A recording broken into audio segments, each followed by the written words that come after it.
चलो, हाँ देखो इधर क्वेश्चन, इसमें मात्रक बता रहा है ना जी। हाँ जी। तो फिर से क्वेश्चन देखो, क्वेश्चन क्या कह रहा है कि रेडियो पदार्थ द्वारा उत्सर्जित होने वाले विकिरण की मात्रा को किस इकाई में मापा जाता है? तो किस इकाई में मापा जाता है? क्यूरी। किसमें? क्यूरी। ध्यान देना, ये क्वेश्चन बहुत इंपॉर्टेंट है।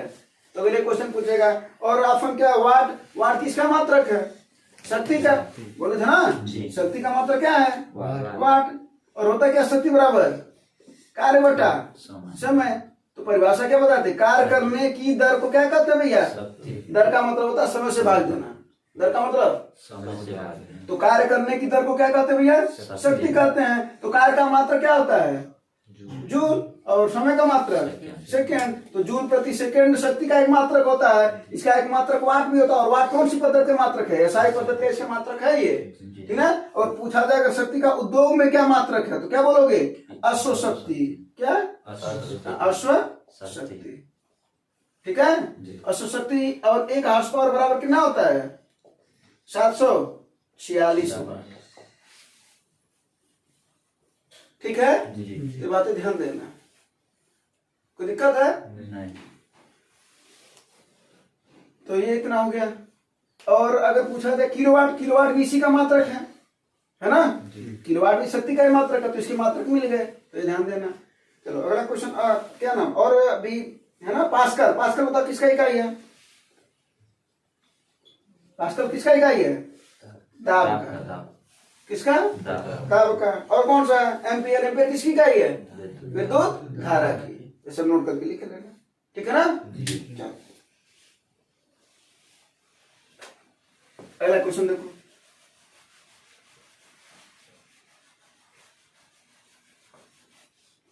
शक्ति का परिभाषा भी पूछा गया था एक बार, ठीक है ना। तो याद रखे रहना, कार्य करने की दर को शक्ति कहते हैं। अगला क्वेश्चन क्या कर रहा है? ध्वनि को मापने के लिए कौन सी इकाई का प्रयोग किया था? तो ध्वनि किसमें मापा जाता है भैया? डेसिबल में। किसमें? कितनी ध्वनि आदमी सुन सकता है? 45 डेसिबल। 45 डेसिबल की जो ध्वनि होती है वो इंसान के लिए सर्वोत्तम होती है सुनने के लिए।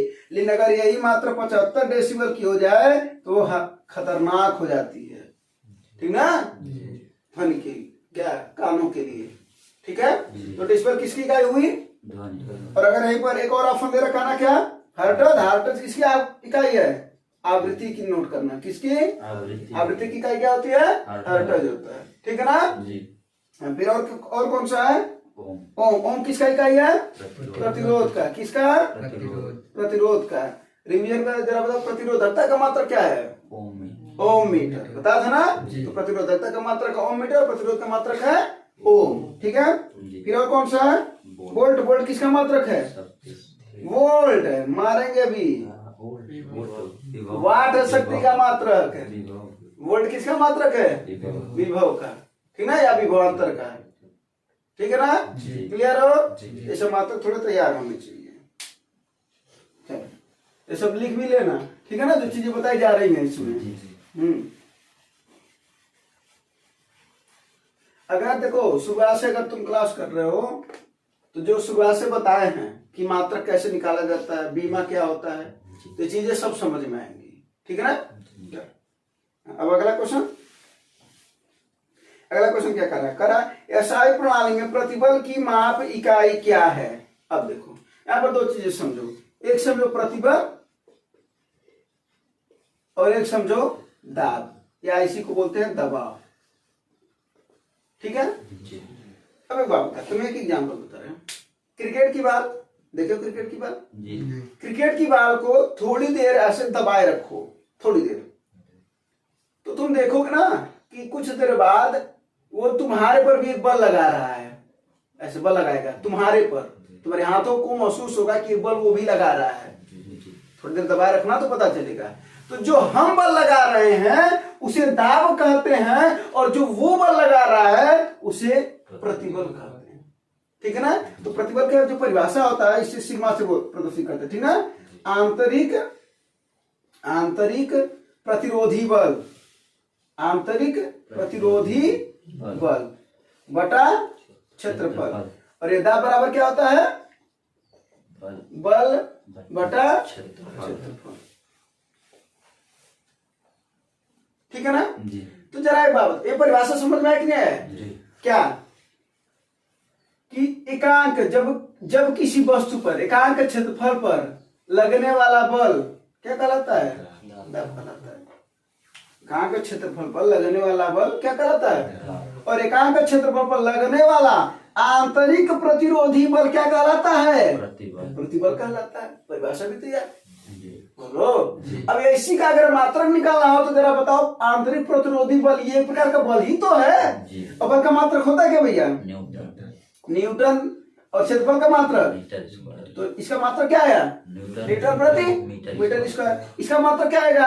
इसका भी तो बल है ना, तो बल का मात्रक न्यूटन और क्षेत्रफल का मात्रक मीटर स्क्वायर। तो इसका भी मात्रक क्या आया? Newton metre square. तो एक बात और स्पष्ट हुआ कि प्रतिबल और दाब की मात्रक क्या है? तो जब अगर मात्रक समान है तो बीमा भी क्या होगा भैया? बोलो होगा कि नहीं होगा? अगर हम तुमसे पूछे, ये तो इसकी इकाई हो गई, अगर हम तुमसे पूछे बताओ भैया इसके क्या नाम है, एमकेएस पद्धति में इकाई बताओ, इसके एमकेएस पद्धति में क्या बताओ, तो कैसे करोगे? तो न्यूटन को बदलोगे ना। तो न्यूटन की वैल्यू क्या होती है? किलोग्राम मीटर बटा सेकेंड स्क्वायर।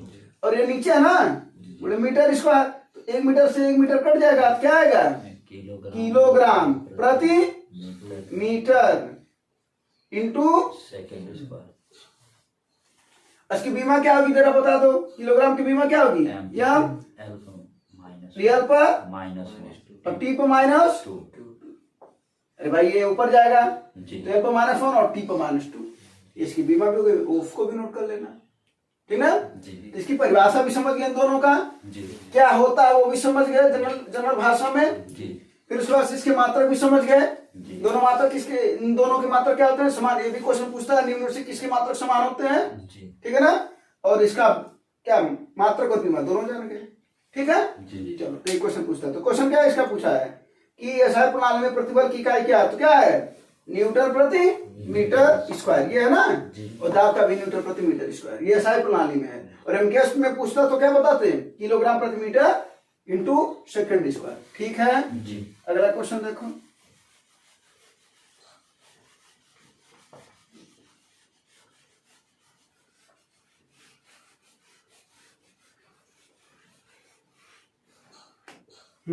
अगला क्वेश्चन क्या है?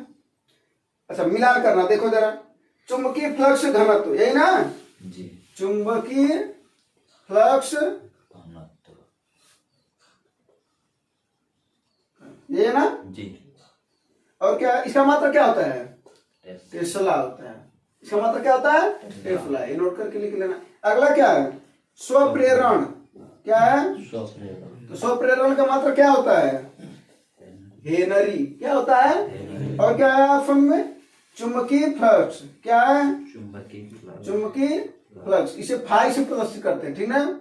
इसका मात्रा क्या होता है? वेबर। क्या होता है? एक और इंपॉर्टेंट करके लिखना, चुंबकीय क्षेत्र की तीव्रता क्या ना? क्या? चुंबकीय क्षेत्र की तीव्रता। चुंबकीय क्षेत्र की तीव्रता, इसका मात्रक इसे बी से प्रदर्शित करते हैं। इसका क्या मात्रक होता है? वेबर प्रति मीटर स्क्वायर। वेबर प्रति मीटर स्क्वायर, ठीक ना? तो 3 तो इसमें दिया ही है, और जो ऑप्शन होगा वही मिला लेना, वही सही होगा। इसका इंपॉर्टेंट करके लिखना, चुंबकीय क्षेत्र की तीव्रता का मात्रक होता है वेबर प्रति मीटर स्क्वायर, ठीक ना? और चुंबकीय फ्लक्स का मात्रक होता है वेबर, ठीक ना?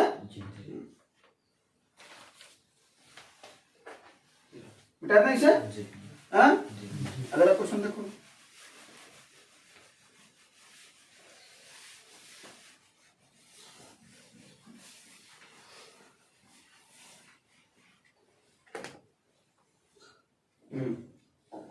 क्या करा?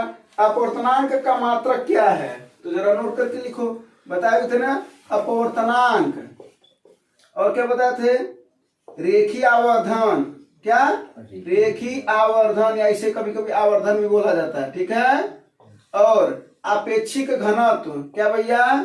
आपेक्षिक घनत्व। इन तीनों के मात्रक नहीं होते हैं, तो मात्रक नहीं होते तो बीमा भी नहीं होते होंगे, ठीक है ना। ये नोट करके लिखना, अपवर्तनांक, रेखीय आवर्धन और आपेक्षिक घनत्व तीनों की मात्रक नहीं होते हैं। इसमें क्या बोला है, अपवर्तनांक का मात्रक बताओ, कोई मात्रक होता है तो लिखोगे कोई मात्रक नहीं है, ठीक है। इसे हटा दो, नोट कर लीजिए, नोट करते चलना, ठीक है। और अगर किसी की चीज, कोई भी चीज अगर ना समझ में आए, देखो अभी तो जो परिभाषा समझा रहा है वो तो समझा ही रहे हैं, ठीक है। अभी इसके बाद से जब चैप्टर इसका भी शुरू होगा, जैसे मान लो आवर्धन पढ़ा रहे हैं, ठीक है, रेखीय आवर्धन, तो जब प्रकाश में पढ़ाएंगे रेखीय आवर्धन को तो इसको बताएंगे हम कि m बराबर माना v बटा u होता है, ठीक ना। फिर ये भी बताएंगे कि उत्तल दर्पण का रेखीय आवर्धन क्या होता है, धनात्मक होता है, ऋणात्मक होता है, अवतल का क्या होता है, फोकस दूरी के बारे में बताएंगे, ठीक है ना, सब बताया जाएगा। तो समय तो आने दो, हाँ अभी तो मात्रक के बारे में बता रहे हैं ना, एक किनारे से सबको चलाते चल रहे हैं, देखो मात्रक से कम से कम दो क्वेश्चन आ जाते हैं, समझ रहे हैं ना। तो बताओ 2 क्वेश्चन आ रहे हैं, बहुत बड़ी बात है ना। तो ये क्वेश्चन बहुत बड़ी बात कैसे हो गई, 20 क्वेश्चन तो है, एलपी में 20 क्वेश्चन है, और ग्रुप एलपी और टेक्नीशियन के प्री के एग्जाम में 20 क्वेश्चन है। और तुम्हें पता भी एलपी के मेंस में क्या नाम, हाँ एलपी या टेक्नीशियन, तो टेक्नीशियन के मेंस में क्या पूछा जाना है, एलपी में इंजीनियरिंग पूछा जाएगा, उसमें भी साइंस के क्वेश्चन होंगे, और इसमें साइंस के क्वेश्चन होंगे, मेंस वाले में 40 क्वेश्चन, टेक्नीशियन में तो फिर, और साइंस में फिजिक्स होगा, तो मात्रक से क्वेश्चन तो बनना ही बनना है ना। तो कहा भी जाता है कि फिजिक्स का मात्रक जो है वो कपड़ा होता है, ठीक ना, बिना इसके इसकी कल्पना नहीं की जा सकती है। अब बोला हमारा 50, क्या 50 तो परिमाण है उसका, लेकिन 50 क्या, अगर बोला 50 मीटर कहोगे हाँ ये लंबाई है, क्या 50 न्यूटन कहोगे बल है ना, आज समझे कि नहीं। क्या 50 वेबर प्रति मीटर स्क्वायर कहोगे चुंबकीय क्षेत्र की तीव्रता ही तो, 50 एम्पियर कहोगे धारा ही तो, आज समझ में है कि नहीं है। मात्रक से पता चलता है कि वो चीजें क्या दे रखा है, ठीक ना, इसी मात्रा को पकड़ना है। और ये फार्मूला यहाँ पर बता रहे हैं, साथ साथ में अभी चैप्टर आएगा तो बता ही करेंगे, तो साथ साथ में फार्मूले को नोट करते चलना। और उसी पर कभी कभी डायरेक्ट सवाल पूछा है, लोग गुड्डी का सवाल उठाओ ना, अगर इसके पहले अगर ये ऑनलाइन वाले भी अगर पेपर दिए होंगे या तुम लोग भी पेपर दिए होंगे, प्रीवियस पेपर देखो तो तुम्हें समझ में आएगा कि क्वेश्चन पूछा जाता है ना। तुम्हारे समझाने का मतलब समझ में आना कि जो चीजें सामने आ रही हैं उसको जरूर तैयार करते हुए चले धीरे धीरे, ठीक ना। ना समझ में आ रही है तो जरूर बताएं, उसे और इम्प्रूव किया जाएगा ताकि आपकी परीक्षा बेहतर हो पाए। अगला क्वेश्चन क्या है, हाँ देखो निम्नलिखित में से किसकी इकाई ऊर्जा की इकाई के समान है, देखो बात आ गई, अभी भी बताना। आओ चलो लिख लिया जाए, किसके किसके मात्रक और बीमा दोनों समान होते हैं, चलो लिखवाओ हमको तो जरा, तुम लोग को बता चुके हैं सब, बोलो हाँ, तो जरा बताओ तो सबसे पहले बल किसके बराबर होता है, भार के, यानी बल की बीमा भार की बीमा के बराबर होती है, मात्रक भी। दूसरा कार्य ऊर्जा के, कार्य करने की कुल क्षमता को ऊर्जा कहते हैं, तो कार्य का मात्रक किसके बराबर हुआ, ऊर्जा के। तीसरा बताओ आवेग का मात्रक किसके बराबर होता है, संवेग का। अभी एक ठोर पढ़ाए हैं, अभी पढ़े हो क्या, प्रतिबल और दाब, इसके भी मात्रक और बीमा समान होते हैं। और बताओ वेग और चाल, ठीक है ना, तो ये सब क्या होते हैं, मात्रक और बीमा, इन सभी के क्या होते हैं समान। और सबके बारे में कुछ न कुछ बता चुके हैं, है ना, सबके बारे में कुछ न कुछ बता चुके हैं अभी तो ये क्लास में, है ना। अभी आगे तो चीजें बताई जाएंगी, तो मात्रक और बीमा इसको नोट करके लिखना, ठीक है। और भी जो आएंगे उसको भी हम बताते चलेंगे कि इसके मात्रक और बीमा समान है, ठीक है। फिर उसको भी उसमें नोट करके लिखते रहना। तो इस वाले में क्या पूछा था भैया कि किसकी इकाई ऊर्जा की इकाई के बराबर है, तो किसकी इकाई ऊर्जा की इकाई के बराबर है, ऊर्जा के बराबर किसका है, तो ऑप्शन कौन सा होगा, सी वाला, यही ना बेटा था। सबकी मात्रक भी तो पता है ना, इसकी मात्रक पता था कि नहीं पता था, पहले बताओ, हम तो मिटा देती है। बताओ जरा बल और भार का मात्रक क्या है, बल या भार का मात्रक कैसा है पद्धति में, क्या न्यूटन ना, बोलो, तो इसका भी न्यूटन होगा, हाँ 1 किलोग्राम मीटर प्रति सेकंड स्क्वायर। कार्य का मात्रक तो ऊर्जा की भी मात्रक जूल होगा, और वैसे किलोग्राम मीटर स्क्वायर प्रति सेकंड स्क्वायर। एमकेएस पद्धति में आवेग का मात्रक बताओ जरा सा, आवेग का मात्रक क्या होगा? न्यूटन इंटू, बोल रहे थे ना आवेग किसे कहते हैं? जब कोई बहुत बड़ा बल बहुत कम समय के लिए लगाया जाता है तो उसे क्या बोलते हैं? बल का आवेग बोलते हैं। इसका न्यूटन इंटू सेकंड, तो इसका भी न्यूटन इंटू सेकंड, या समय बराबर p बराबर क्या होता है बताए थे? द्रव्यमान गुणे वेग। तो द्रव्यमान का क्या होता है? किलोग्राम। आवेग का मात्रा मीटर पर सेकंड, तो किलोग्राम इंटू मीटर प्रति सेकंड, यानी इसका भी वही मात्रक होगा। बोले है ना, बता चुके हैं। प्रतिबल का मात्रक कभी भी बताया है। वेग का मात्रक क्या होता है? वेग का मात्रक बता, मीटर पर सेकंड। चाप का भी मात्रक मीटर पर सेकंड, ठीक है ना। लेकिन मात्रक भी जान गए, अभिमान निकालना आसान है। ये केस पद्धति का मात्रक पता तो अभिमान निकालना आसान है। बोलो कहा सूत्र हो, समझ रहे हो?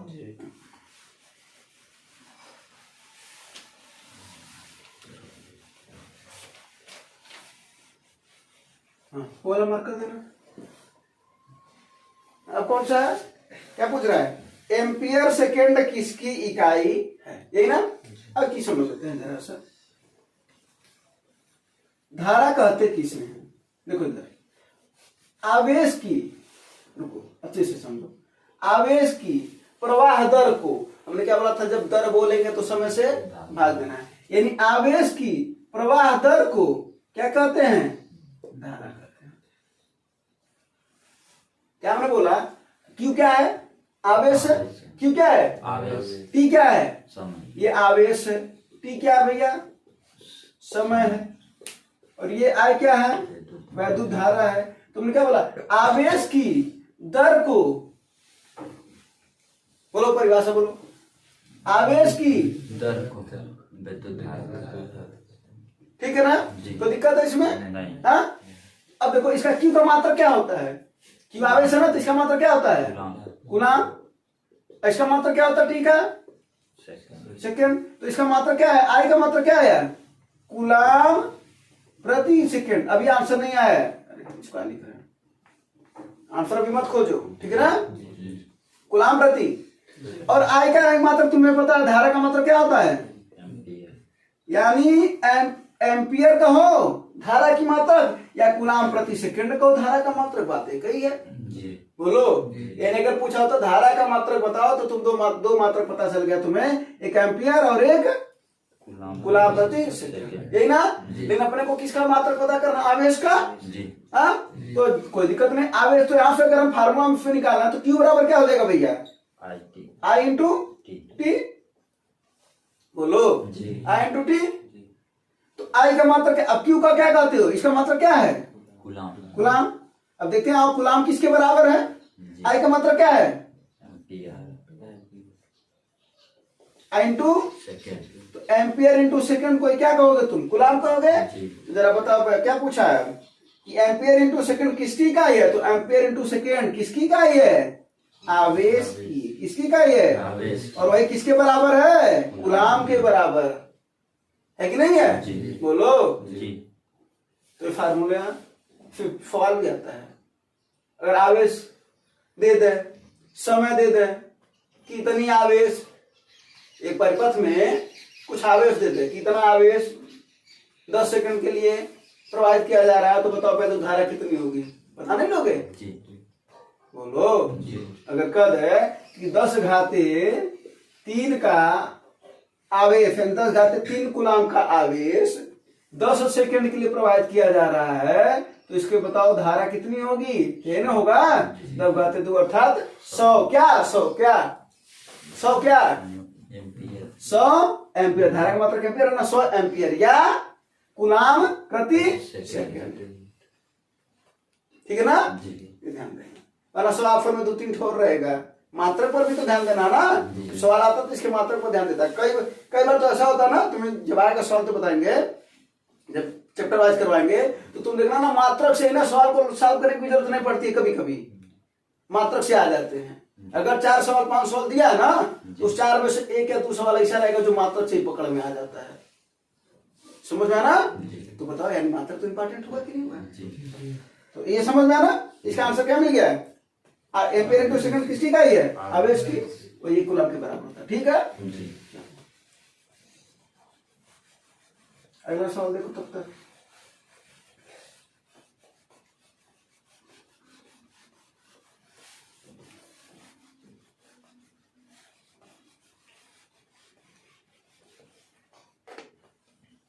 अगर कुछ भी रहे, जैसे कि कोई भी प्रॉब्लम हो तो जरूर बताओ, ताकि उसे और सही तरीके से करके बेहतरीन नॉलेज दिया जा सके, ठीक है ना।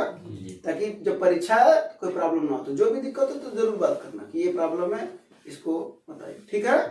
और कोई चीजें नहीं समझ में आती तो तुरंत पूछ लिया करो, तुम लोग भी और ये लोग भी, ये लोग तो पूछ लेंगे, और कल इन लोगों का तो कल बता देंगे, तुम लोग का तुरंत बता देंगे। तो जो लगभग तुम लोग का डाउट होगा वो इन लोगों का डाउट होगा, कोशिश करेंगे कि डाउट तुम लोगों के बचे ना, लेकिन फिर भी डाउट तो डाउट है ना। अगला क्या है, कह रहा है गैलन सामान्यतः इस्तेमाल किया जाता है, तो पहले 1 गैलन का वैल्यू लिख लो। कितना होता है 1 गैलन का वैल्यू? 3.785 क्या है? हाँ सॉरी लीटर। और ये किसके माप के रूप में यूज होता है? आयतन के माप के। पढ़ा नहीं हो काम समय वाला मैथ वाला चैप्टर है ना, उसमें गैलन का यूज होता है ना। तो गैलन किसके लिए? आयतन के माप के रूप में, यानी ऑप्शन नंबर सी, ठीक है, ये नोट कर लेना। चलो अगला सवाल जरा देखो, अगला सवाल यही सवाल तो अभी इसके बारे में चर्चा कर चुके हैं ना जी। देखो कितनी बार पूछा है, देखो जरा सा, आरआरबी एनटीपीसी में पूछा है, एनटीपीसी में 21 में भी पूछा है, 16 में भी पूछा है, ग्रुप डी के 18, 4 बार ग्रुप डी में पूछा है, और जे में भी पूछा है। पूछा कि नहीं पूछा है? और पूछा क्या है, सवाल क्या है? सवाल क्या है बताओ? दबाव की एसआई इकाई बताओ। अभी भी बताया दाब बराबर क्या होता है? ए भैया बताओ दाब बराबर, तुम बताओ दाब बराबर क्या होता है, बोलो। अभी भी पढ़ा है दाब बराबर, अब बताओ उसको ध्यान तुम नहीं दोगे तो फिर ये लोग कितना ध्यान देंगे? कहते ना उस चीज को ध्यान दिया करो। तुम बताओ दाब बराबर बताओ, तुम बताओ दाब बराबर। नहीं उसका मात्रक नहीं पूछ रहा, फार्मूला पूछ रहे। दाब बराबर क्या होता है? दाब का मात्रक नहीं हम पूछ रहे, हम पूछ रहे फार्मूला बताओ। तुम बताओ। बल बटा क्षेत्रफल। बल बटा क्षेत्रफल अभी भी बताया, ऐसे भूल जाओ है ना। जो तुम लोग सामने हो भूल जा रहे हो तो फिर ये लोग तो भूल ही जाएंगे ना। इसी बस तो बोलो ना कि कोई दिक्कत हो तो बताओ, उसको ध्यान नहीं देते हो, बोलते हैं नोट भी कर लिया करो।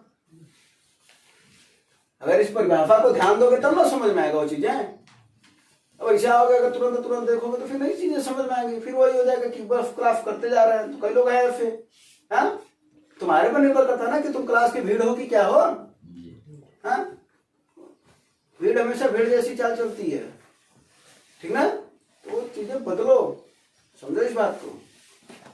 फिर यही चीजें जब समय बीत जाएगा तब समझ में आएगा। तो फिर क्या कोशिश ना करें, है ना। हाँ उस चीज को नोट करते चलना चाहिए, समझते चलना चाहिए, चीजों को देखते चलना चाहिए। नहीं समझ में आता तो एक बार और पूछना चाहिए, चीजें अपने आप समझ में आएंगी। कुछ और एग्जाम्पल के से समझाना चाहेंगे, फिर और कोई एग्जाम्पल आएगा उससे समझाएंगे, चीजें तो कभी कभी समझ में आएगी, ठीक है ना। अगर एक ही चीज नहीं समझ में आ रही तो 2 बार बोलो, क्लास के बाद से भी पूछ सकते हो। तुमने कहा तो अच्छा सामने पूछ सकते हो। हाँ तो इसको जरूरी तरीके से समझो। अगर इसका क्लास करना है साइंस का तो अच्छे से समझो, ताकि उसमें कोई विशेष प्रॉब्लम ना आए। धीरे धीरे प्रॉब्लम होती है, हम ऐसा तो बिल्कुल नहीं बोला कि एक ही दिन में प्रॉब्लम खत्म हो जाएगी, ऐसा तो बिल्कुल नहीं बोल रहे हैं। धीरे धीरे प्रॉब्लम दूर होगी, ठीक है। उसमें भी एक समय लगता है, तो कोई बात नहीं आना बुरी चीज नहीं है। उसके बाद से जब अगर हम कल पूछें फिर नहीं बता पा रहे हो और आज समझ लियो तो बुरी चीज है, समझे कि नहीं। वो तो ठीक है क्लास है भाई। अगर स्टूडेंट को अगर हर चीजें तुरंत तुरंत पता चल जाती तो जाहिर सी बात है वो घर पर भी पढ़ लेता, या जनरली हम विषय क्यों पढ़ता है ना। तो वो तो प्रॉब्लम है। बोलता ना कि स्टूडेंट का कमजोर होना कोई दिक्कत नहीं है, लापरवाह होना दिक्कत है। लापरवाह नहीं होना चाहिए स्टूडेंट को। अगर लापरवाह है तो दिक्कत है, तो दिक्कत नहीं बहुत बड़ी दिक्कत है, क्योंकि फिर वो 4 दिन मेहनत भी कर लेगा, फिर 5वें दिन से वही काम करेगा। वो कमजोर है, वो धीरे धीरे ही अपना काम करता जाएगा। उसको पता है कि हम कमजोर हैं तो अपने हिसाब से काम करेगा। तो कभी कभी अगर तुम्हें लगे कि हम चीजें नहीं शुरू कर पा रहे हैं तो अपनी चीजों को शून्य से शुरू करना चाहिए, क्योंकि शुरू तो शून्य से करोगे लेकिन बात तो अनुभव से होगा। भाई इतने बड़े हो गए हो, 20 साल 22 साल 23 साल सबकी एज है, हाँ तो उतने में कुछ तो सीखा होगा, समझे ना। तो डांटने का काम नहीं कर रहा है, समझ रहे हो ना, नहीं समझाने का काम कर रहा है, मोटिवेशन नहीं दे रहा है। समझाने का, तुम्हें बस समझने का काम करेंगे। एक लड़के में हम लोग भी ऐसे थे, हम लोग को भी यही प्रॉब्लम थी, तो कोई चीजें थोड़ा समझ में आ जाती थी, ठीक ना। उसके लिए भी क्या करना पड़ता है, 2 बार 4 बार 5 बार 10 बार, ठीक ना। मान लो अगर हम ही इसी चीज को पढ़ा रहे हैं तो बिना देखे तो पढ़ाएंगे नहीं, जाहिर सी बात है। इसको पढ़ेंगे 2 बार 4 बार, ताकि तुम्हारे सामने कोई गलती फिर भी ना हो पाए या बहुत कम हो पाए। तो कई बार कहते गलती अगर हो तो जरूर बताओ, हर इंसान से गलती होती है, हमसे भी हो सकती है, क्या दिक्कत है ना।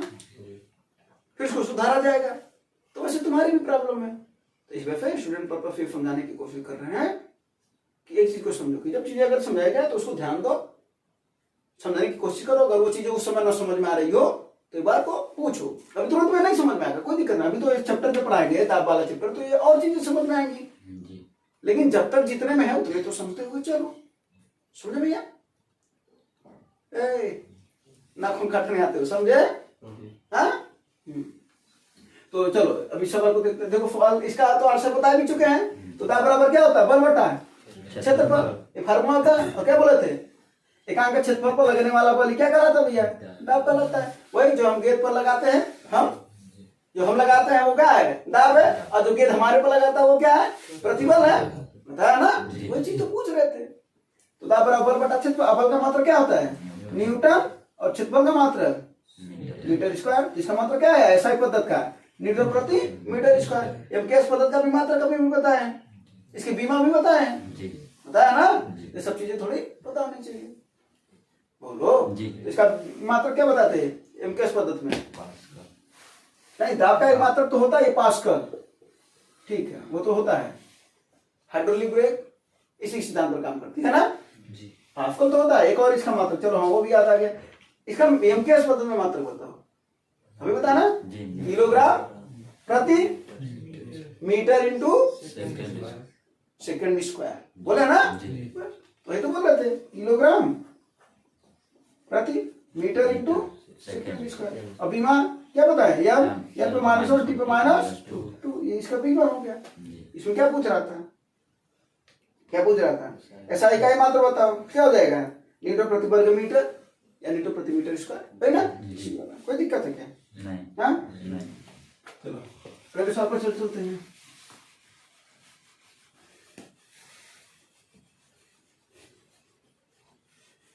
इकट्ठा पूरी चीजें नहीं समझ में आती, ठीक ना, कुछ समय लगते हैं, बस उस समय को अच्छे से लगाओ। अगला क्या है, कर पृथ्वी से लेकर के सूर्य तक अनुमानित दूरी की लंबाई का यूनिट क्या है। तो इसको क्या बोलते हैं, एयू, एस्ट्रोनॉमिकल यूनिट, एक एयू। तो एक यू की वैल्यू कितनी होती है, 1.495 गुणे 10 घाते 11 क्या मीटर, एस्ट्रोनॉमिकल यूनिट बोलते हैं। तो ध्यान से समझना, सवाल क्या पूछा है कि पृथ्वी से लेकर के सूर्य की जो दूरी होती है उसको नापने के लिए एयू का यूज होता है, एस्ट्रोनॉमिकल यूनिट का यूज होता है, खगोलीय का इसको हिंदी में बोलते हैं, ठीक ना। अगर वहीं पर बोला जाए कि दूरी का एक और मात्रक तो तुम जानते हो प्रकाश वर्ष, और प्रकाश वर्ष क्या है, लाइट ईयर्स, उसको इंग्लिश में लिख रखा है यहाँ पर। प्रकाश वर्ष क्या है, एक वर्ष में प्रकाश द्वारा तय की गई, कहां, फिर से समझो, एक वर्ष में प्रकाश द्वारा निर्वात में तय की गई दूरी, ठीक ना। तो कितनी होती है वो, 9.46 गुणे 10 घाते 15 क्या मीटर। दूरी की बड़ी इकाई क्या है, पारसेक, और पारसेक की वैल्यू कितनी होती है, 3.26 प्रकाश वर्ष, बोलो। हाँ, या इसी को लिखते हो 3.08 गुणे 10 घाते 16 क्या मीटर। तो दूरी की ये दोनों क्या है, इकाई है, और ये क्या है, खगोलीय का, ये जो पृथ्वी से सूर्य की अनुमानित दूरी को नापता है, एयू, एस्ट्रोनॉमिकल यूनिट, और उसकी वैल्यू इसके बराबर होती है, तो सब ध्यान देना, है ना। और प्रकाश की चाल होती कितनी है, 3 गुणे 10 घाते 8 मीटर प्रति सेकेंड, ठीक है। तो दिक्कत है, ये सब नोट कर लो। ये प्रकाश की चाल फी बराबर है, एक एस्ट्रोनॉमिकल यूनिट की वैल्यू इतनी होती है, प्रकाश वर्ष दूरी का मात्रक हो गया, पारसेक दूरी की बड़ी मात्रक हो गया, इसकी वैल्यू भी दे दिए। तो कुछ डाटा भी पता होना चाहिए, कभी कभी डाटा पूछ लेता है, ठीक है ना, उसकी वैल्यू सीधे सीधे पूछ लेता है। और भी है ना इसमें मात्रक। एक है केल्विन। केल्विन बताओ किसका मात्रक है, बताओ जरा। केल्विन किसका मात्रक है? ताप का। ताप का SI पद्धति का मात्रक है ये।